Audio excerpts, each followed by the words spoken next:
there is truth and there's freedom in truth, and that's the place you want to get to.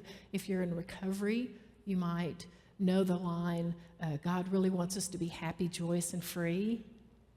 It's a beautiful expression, but that only comes after you've done a lot of work digging out the parts of you that believe all those stories that are run so much by the ego. See, there's work to be done to uncover all of the stuff that's blocking us from our true freedom.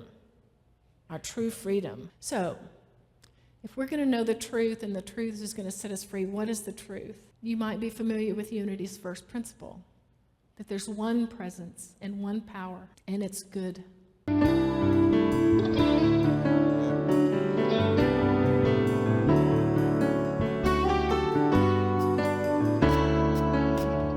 You gotta love Roderick. And the band. I don't know about you, but I don't like being told what to do. I had something happen several years back with my late husband, Lance. I, at the time, had worked as a consultant for a bakery, and in addition to some other things. And it was about this time of year, maybe a little bit further on in the summer, when the peaches get ripe and they're so delicious. And this bakery would always make this peach pie, and it was delicious. And so I brought one or two home during that time, and I was scheduled on this Friday. I was scheduled to go and do some more consulting work with them. And Lance said, "Jean, do not bring another peach pie home." Well, I really liked the peach pie, and when I was there consulting, I thought, well, I'll go ahead and buy this pie. And it just so happened that it was Friday, so there was a standard AA meeting that Lance and I was attended, and so I thought, I'm going to take this pie to the meeting, because Lance said, don't take it home. He said, don't bring it home, so I'm going to take it to the meeting. And then I'll be able to share it with everyone, and they can see how delicious this peach pie was. And so I thought that was a pretty good idea, and that's what I did. But when Lance walked into the meeting, and he saw that pie sitting there, he knew. And he looked at me and said, I told you not to buy a peach pie. Well, he said, why did you do it? And of course I said, well, I thought everybody here would enjoy some of that pie. Of course, I was going to have a piece as well, right? It was so delicious. And after all, I didn't bring it home. And he said, and then I had to admit that part of me bought the pie because he told me not to. Not to. We have this thing, I would say, you are not the boss of me. The thing we have, isn't it, about not being told what to do. We don't necessarily like people telling us what to do. We like to have our own freedom. We like to be able to do things that we want to do. And I think part of that is innate within us. I think it's part of our makeup to want to be free. Khalil Gibran said, life without liberty is like a body without spirit. There is that within us which desires to be free. So in a few days, we'll be celebrating the 4th of July, which is our own country's independence. When we, as a country, said, we want to be free. We want to be free from Great Britain. The issue at the time was taxation without representation. It wasn't just about the taxes. It was about us not having any say in whether or not we were taxed and what the taxes would be. We wanted to have a say. We wanted to be able to determine something for our own selves. And so we fought for our independence. Now you might say, wow, that was a big step for somebody to do, to actually do this revolt thing and then put together an entire new country and constitution and all that. Where did they get that idea? Well, they had come across a big ocean. They were far away from the people that governed them. And when they got here, I mean, they kind of had to make their own things happen. It wasn't like they moved into cities that were already working. There was, figuring out, how are we going to do this? How are we going to make a living? How are we going to work together and be together? And, how do I build a house? All of these things. It was quite new. And so they had this awareness that they could create. They had this awareness of things that they could do. And so it was really an outside of the box thing for them. It was like a brand new idea that people could govern themselves instead of having a monarchy or titled people govern them. That people could govern themselves. The entire Constitution and Bill of Rights was based on freedom. Freedom. So when we look at that and we wonder how it happened, to me it seems that because of the ways that they had to be out of the box, that they had evolved in consciousness, that they had a higher level of consciousness. And what we discover is that, we're all evolving, all of us. We're evolving individually, we're evolving as societies, we're evolving on the planet. And what we discover is that as we evolve, the need for rules becomes a little bit less, because our higher consciousness doesn't need to be told so much what to do, because it's already ingrained in us. And so, whereas the idea of freedom might have been really, in England might have been, what are they talking about? In here, because of a higher level of consciousness, it was like, we could do that. We could do that. So, they did it. And it came at a price. The Declaration of Independence was so radical, that merely by signing your name to it, you were risking your life. If we hadn't gained our independence, those people that signed it could have had very, very terrible things happen to them and their families. So there was a price. But what they came up with was freedom. That they decided that I'm no longer going to be restricted in what I can say, even if you disagree with it, freedom of speech. That if you want to write something and print it, freedom of press, you can do that. If you don't want to belong to the Church of England, you can belong to any church or not that you wish. Freedom of religion. Freedom. Freedom. The right to own property without having it taken from you. That's freedom. It was a time of upheaval and a time of a lifting in consciousness. Now, this wasn't the first time that ever happened. About 2,000 years ago, there was something similar that happened. Now, before then, there were a group of people that were centered. Their faith was centered on something called the Ten Commandments. And the first commandment says, I'm the Lord, and you shall have no other gods other than me.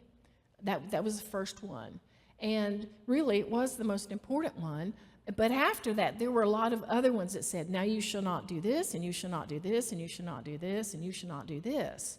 All of these shall nots followed from that one central one. And it was good that they had that was their law, that was given to them at the time, because they needed some kind of guidelines to say, don't do that, don't lie, don't cheat, don't steal. They needed guidelines to tell them that. But what happened? 2,000 years ago, there was an elevation in consciousness. Jesus, the Christed being, he did a lot of work on his consciousness. He was continually doing practices to elevate, to ascend his consciousness, continually. And so when he came in, what did he say?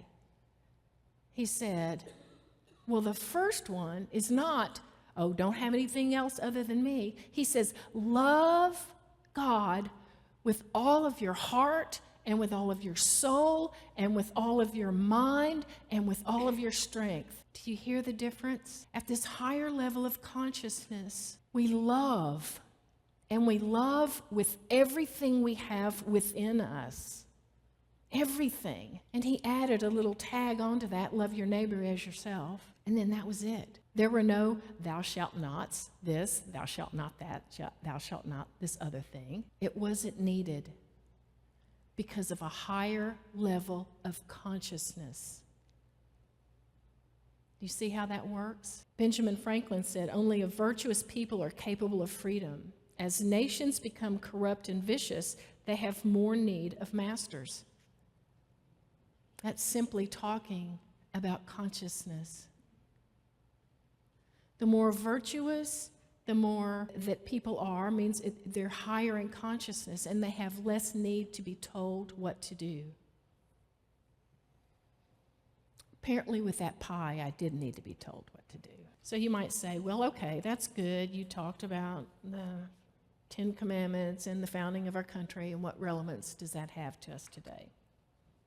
Well, there's a lot of upheaval in our society today. There's a lot of unrest.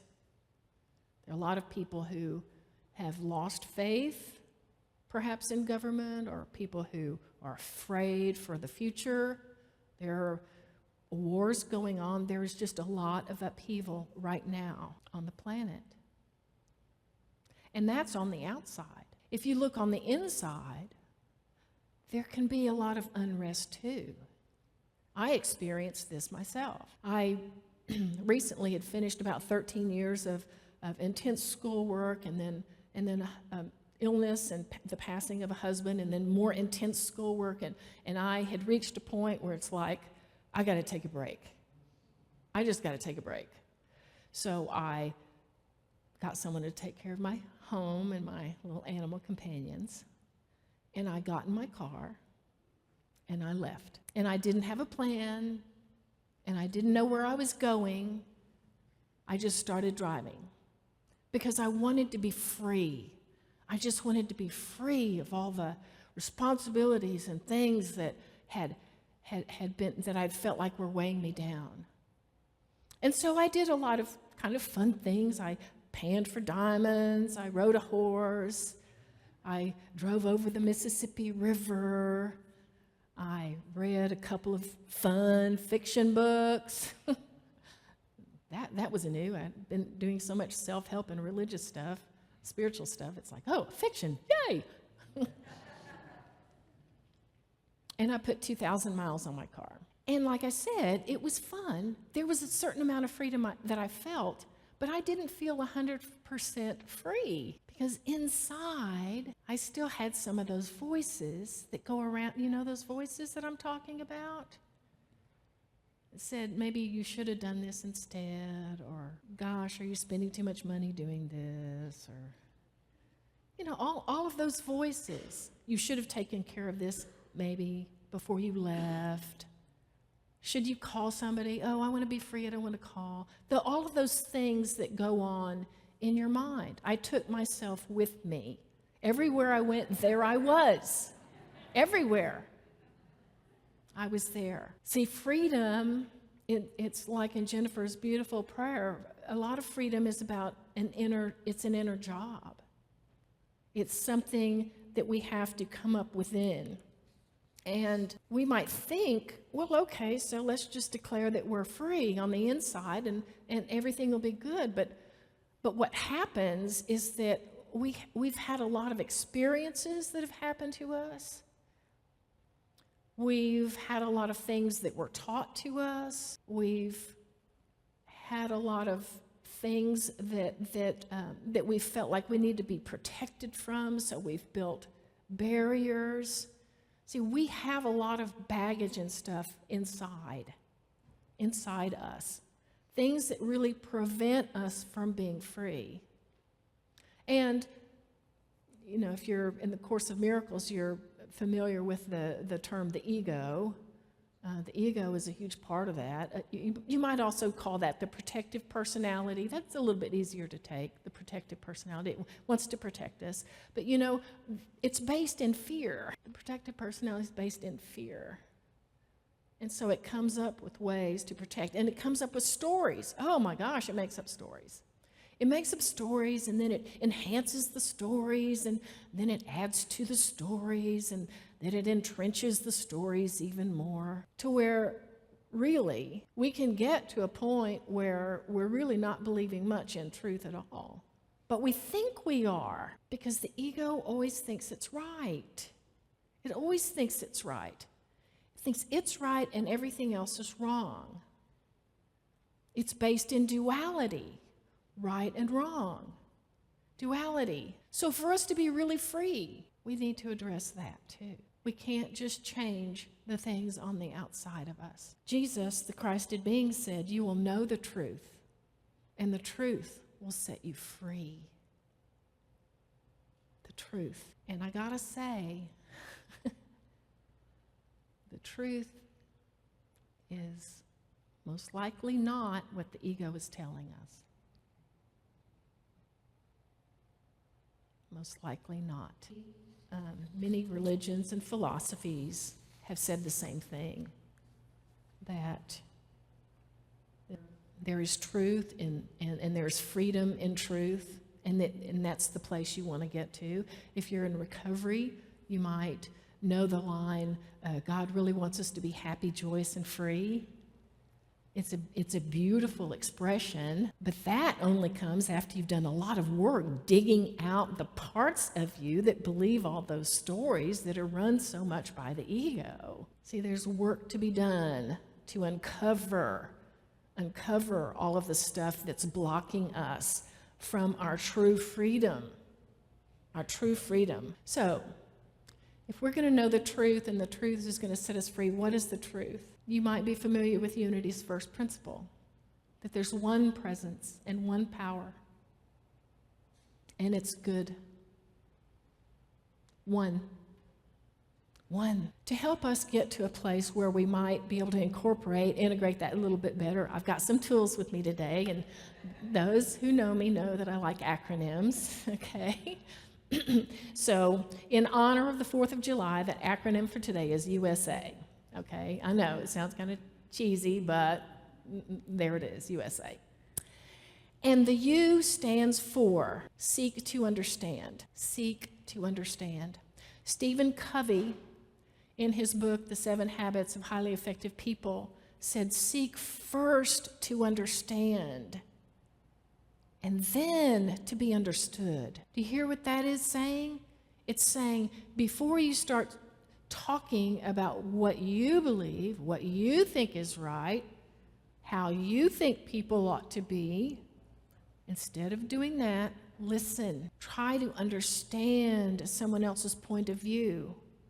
Listen not only to, the buzzwords, but really listen to what they're saying. Listen to what's driving them. Have a real conversation. I see Joni back there. She used to lead something called Conscious Conversations here. Let's have a real conversation. Let's seek to understand. Seek to understand, because really when it comes down to it, not one side or the other side or whatever has the whole truth. And remember, if this is all one, if it's all one, then there can't be like just, the part of the one has 100% truth, but the other part has no truth. I mean, that makes no sense. It's all one. And it may have happened to you. It's happened to me where I knew something was true. This is true. And then a couple of years later, oops, that wasn't true. So as we raise our consciousness, what we think of as true, what we can believe, what we can accept as true, also raises. So seek to understand instead of cutting people off that don't agree with you. Or saying, this person made a mistake, it's something I believe in, I'm never going to talk to them again or never going to listen to them again. Haven't you ever made a mistake? I mean, isn't that what this life is about? We make a little mistake. It's like bumper cars. Oops, I made this mistake. Okay, I'll go this way. Oops, made this mistake. Okay, I'll go this way. I mean, that's the way it's designed, so that we elevate, right? So seek to understand instead of just cutting people off, instead of never listening. Seek to understand. That's the first tool that I have. I was able to do this with my sister-in-law. She visited, and we were talking about some of the issues of today. And she said some things that were kind of different than what I believed, and I said some things that were kind of different than what I believed. And then I asked her about well, tell me more about that. And she said, well, okay, tell me more about that. We actually had a conversation, and at the end, we loved each other just as much as we did going into it. Seek to understand. Okay.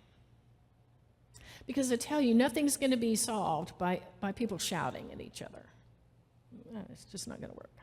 So, okay. So the S stands for stand for truth. Stand for truth. This is the second tool that we have. Now, if you think about it, when something is true, it means it's aligned. Like if you're a carpenter, you know better than me, but like, you're going to true up a board in a fence or something. It's true. It's aligned. And what we want to do is we want to align with the higher essence. We want to align with our higher beingness. We want to know truth that is aligned in that way. And really, in the end, that's the only place we can really know if something is true or not, is by that higher knowing. That higher knowing. Truth has a vibration to it.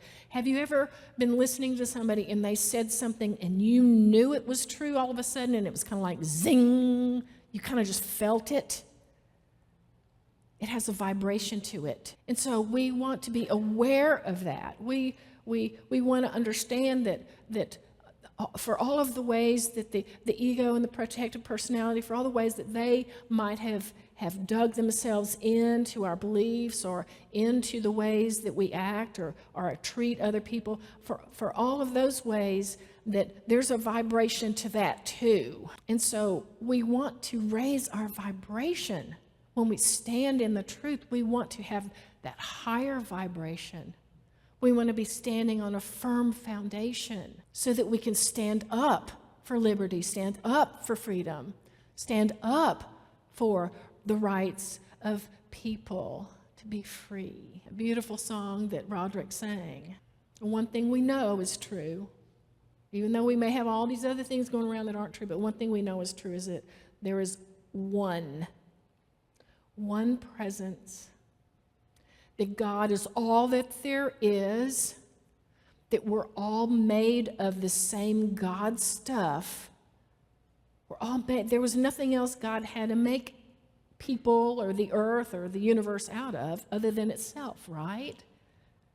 We're all made of this holy, wondrous essence of life, of love, this infinite presence.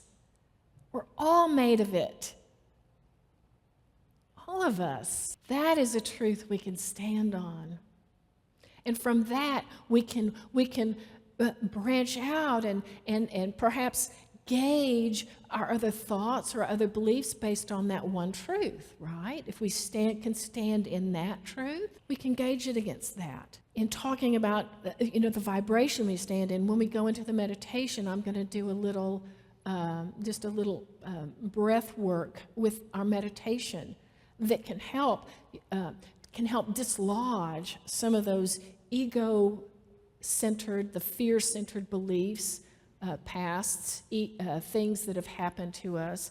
It's a practice that you'll be able to take home with you to practice. Because I'm telling you, if ever there was a time for us to need to raise our consciousness, like what happened in years past, it's now. And there's work we must do. There's a price we have to pay. And the price is doing our practices, is doing our work,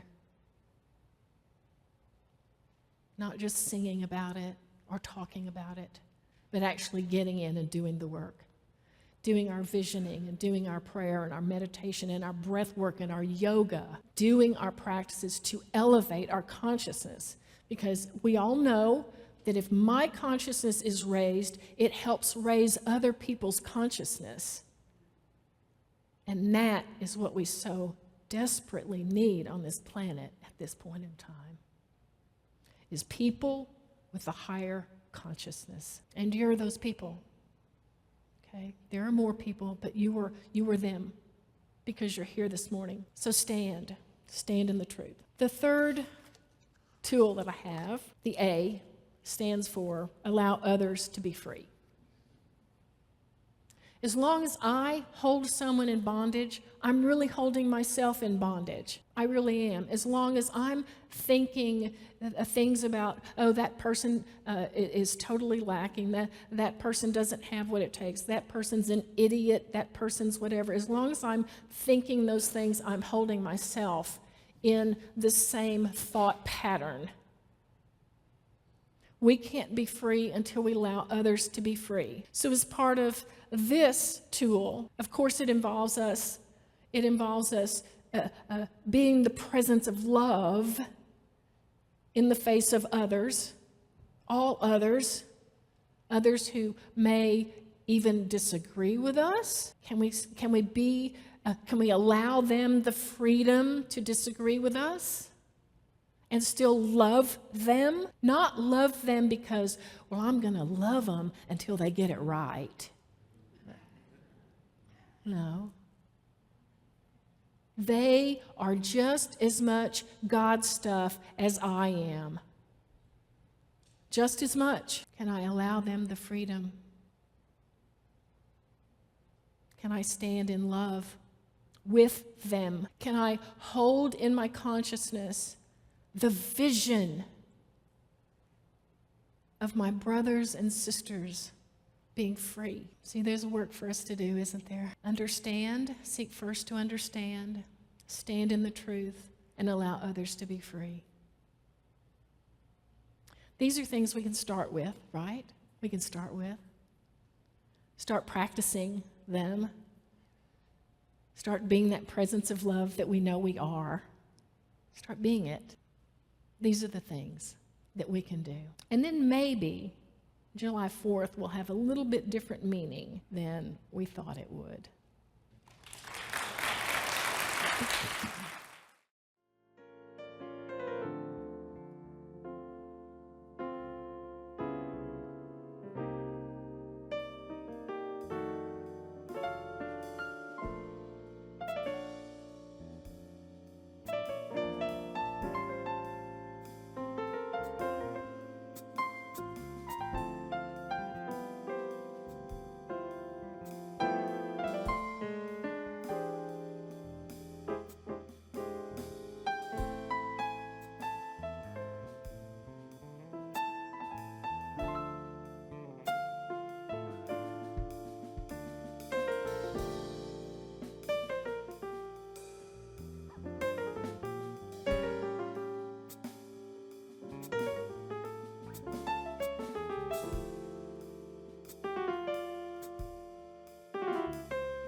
Divine love, through me, blesses and multiplies all that I am, all that I have, all that I circulate, and I am grateful.